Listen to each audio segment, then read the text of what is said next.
હાલો friend, કેમ છો? બધા મજામાં? હું પણ મજામાં છું. બધાને મારા અંતરના જય સ્વામિનારાયણ. સ્વાગત છે નવા બ્લોગમાં. તો આજે આપણા બ્લોગની શરૂઆત 12:30 વાગ્યાની થાય છે. થોડીક શરદી અને ઉધરસ જેવું થઈ ગયું છે, એટલે અવાજમાં થોડોક ફેરફાર હશે.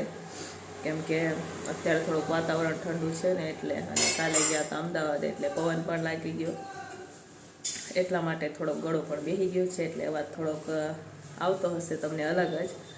અને અત્યારે હવે આપણી રસોઈ પણ થઈ ગઈ, ભરીને ડેલે રાખી દીધી છે. અને અત્યારે મારે જવાનું છે પરેશભાઈની કરિયાણાનો સામાન લેવા. તો લઈ આવે અને દવા પણ લેતા આવે દવાખાનેથી, બરાબર. તો ચાલો જઈએ. અને બે દીમાં કોઈના વિડીયો ન જોવાના હોય તો એના બદલ માફી માગું છું. તો અત્યારે ટાઈમ મળશે એટલે હું ધીમે ધીમે બધાના વિડીયો જોઈ લઈશ, બરાબર. તો ચાલો પરેશભાઈની જઈ આવે અને પછી મળીએ તમને.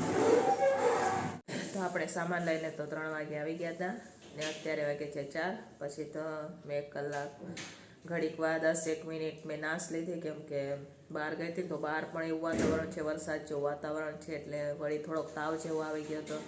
તો વળી સરસ મજાનો આપણે મશીનમાં નાશ લઈ લીધી, અજમો નાખી અને પછી કોફી પી લીધી. તો થોડુંક અત્યારે સારું છે. ને અત્યારે મેં મોઢામાં નાખેલું છે આદું, તો એનાથી ઉધરસ ન આવે એટલા માટે.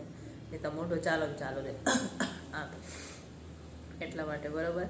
તો આપણે કેટલું સામાન લઈ આવ્યા કહું તમને, બતાવું. ચાલો, કેટલા 9,500 બિલ ગયા મહિનાનું હતું, એ આપણે દઈ દીધું.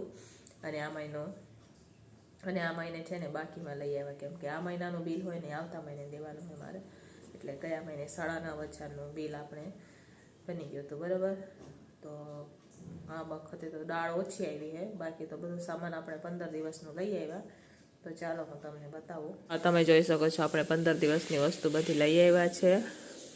તો આ જોઈ લ્યો. એમાં તેલનું ડબલું એક્ટિવામાં આગળ દબાણું હશે ને, તો તેલ 2-3 વસ્તુમાં ઢોળાઈ ગયું, પણ આપણે લઈ લીધો, વાંધો નથી આવ્યો. બાકીની વસ્તુમાં તો કાંઈ ગયું નથી તેલ. એ પણ આ પાઉંચા ચણાના લોટનું રહ્યું ને પેકેટ, એનામાં વધારે ઢોળાણ હતું. અને મકાઈની થેલી ઉપર તો એ તો આપણે લઈ લીધું. તો તમે જોઈ શકો છો, આપણે આટલી વસ્તુ 15 દિનની લઈ આવ્યા, બરાબર. હું જાઉં ને તે ઝીણી બધી વસ્તુ લઈ આવું. ફક્ત તુવેર દાળ એટલી મને 2 કિલો મળી છે, કેમ કે હું જે લઈ આવું ને એ તુવેર દાળ નહોતી, એટલે હમણાં 2 દીમાં આવશે. 2 દી સુધી આપણે ચાલશે.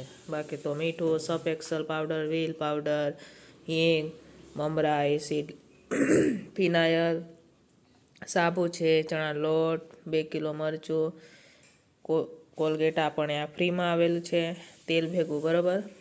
અને મેદો છે, નૂડલ્સ પણ લીધા છે, છોકરીને એકાદી નૂડલ્સ કરી દઈશું, પાણીપુરી મસાલો, ચીકી લઈ આવ્યા છે આપણે, ચાટ મસાલો, પાપડ, મકાઈ છે, મહાલક્ષ્મી મસાલો, સંચર લીધું છે, ચા હું મધુર લઈ આવું, પણ મધુર અત્યારે નહોતી, એટલે આપણે આ લઈ લીધી છે. ચા 1 કિલો, હળદર છે, છાશનો મસાલો, જીરું, અજમો. પછી આ દાળમાં છે તુવેર દાળ 2 જાતની છે, અલગ અલગ. અને બીજી મગની દાળ છે, પોતરાવાળી, રાઈ છે, ચણા છે, સિંગ તેલ, માંડવીના દાણા અને ભૂંગળા કિલો લઈ લીધા છે, બાજરો 5 કિલો છે, મગ 2 કિલો, ચણાની દાળ અને છેલ્લે છે ચોરી. તો આટલું વસ્તુ આપણે લઈ આવ્યા, બરાબર. આટલી વસ્તુ લેતા મને કેટલે 1 વાગ્યાની ગઈ હતી, તો હું 3 વાગે આવી. તો 2 કલાકમાં મને થોડોક અહીંયા તાવ પણ આવી ગયો, તો ચક્કર છે એવું આવતા હતા, બરાબર. સામાન લેતા મને 2 કલાક થયા હતા, કેમ કે બાકીમાં લેવાનું હોય ને આપણા જેમ હોય અત્યારે 1 થી 10 તારીખ સુધીમાં બધા હિસાબ દેવાવાળા પણ હોય, એટલે વાર લાગે થોડીક, એટલે વેટિંગમાં વારો આપણે આવે. 2 કલાકે વારો આવ્યો તો એ લઈને આવ્યા, બરાબર. બીમાર હોય કે ન હોય, કામ તો કરવું પડે, ધંધો છે એટલે ધંધો લઈને બેઠા હોય એટલે કામ તો બધાએ જ કરવું પડે, બરાબર. તો ઘડીક વાર તો એમ થયું હતું કે હું મૂકીને આવતી રહું, પણ હિંમત કરી અને લઈ આવી. તો હવે આટલી વસ્તુ આપણે ચાલશે. દાળ એવું લાગશે તો એ બાજુ એકાદ રાઉન્ડ થશે તો એ લઈ લઈશું, બરાબર. તો ચાલો હવે આ સામાન છે ને ગોઠવી દઈએ ને પછી મળીએ.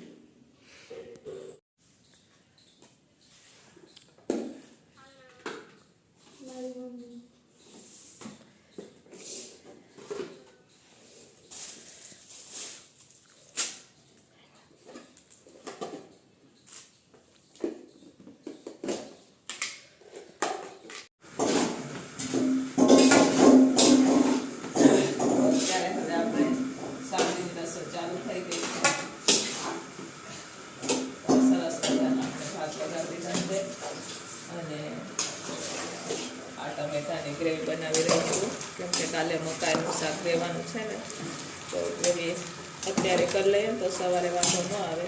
એટલે સરસ ગ્રેવી પાકી જશે, પછી આપણે મિક્સરમાં ગ્રાઇન્ડ કરી લઈશું. પછી આપણે ઠંડી થવા દઈને ફ્રીજમાં રાખી દઈશું, એટલે ગ્રેવી તમે 2-3 દિવસ સુધી રાખી શકો ફ્રીજમાં. એટલે આપણે આ ગ્રેવી કાલે વાપરવાની છે, તેના માટે આપણે આ ટમેટા ચડવા માટે રાખી દીધો છે. અને અહીંયા ભાત પણ આપણે વઘારી